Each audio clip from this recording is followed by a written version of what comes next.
Some wisdom is found on the surface, and some wisdom takes us deeper. Welcome to Get Deep, where we dive into the thoughts, truths, and affirmations that help us grow, reflect, and move forward. I'm Deborah D.E.E.P, Mouton, and every episode we'll explore the power of words, the strength of resilience, and the beauty of introspection. Come in, take a seat, and let's get deep.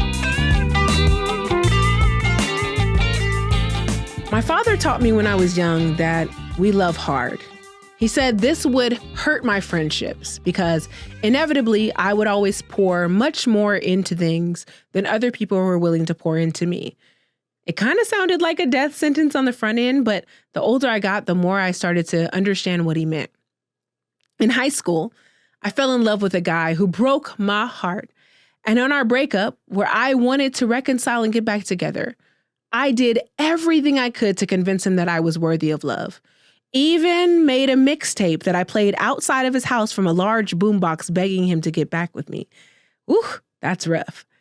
And you know what he did? He came down and told me to please get in my car and go home. That was the end of it. I was left with all this love I wanted to give and absolute rejection facing me.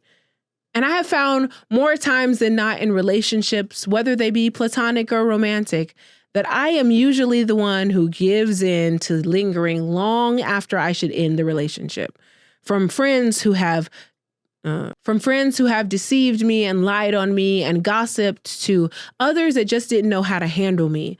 I used to take it really personal to think that I was just unlovable. But then I started cooking. And my mom used to bring out these recipes on how to make cookies with 1 cup meant for milk and 1 cup meant for flour. And we would have separate measuring cups, one for liquid and one for dry, but somehow they were both still 1 cup. But if you mix them up, it would mess up the entire recipe. And I learned that a lot of times love is just like that. It's not that people don't love you, it's just that they're measuring with the wrong cup.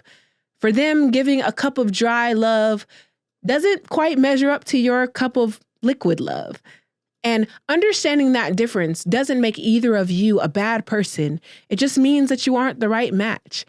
Where others may be seen as taking advantage of you or diminishing your shine, to them, you're doing too much. You're too big. And finding your tribe means finding your people that click, that conversion works on both ends. You are tailor-made for those kind of people. And I will say the hardest thing that I've had to do in my life is find my people. But when I did, knowing that the love that I gave would be met with the love that was received in equal measure is one of the best things that's happened to me.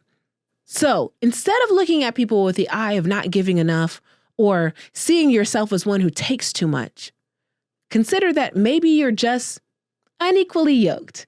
Understanding that is the difference between wasting time pining after fulfilling relationships that were never meant for you and finding everything that you are destined to have.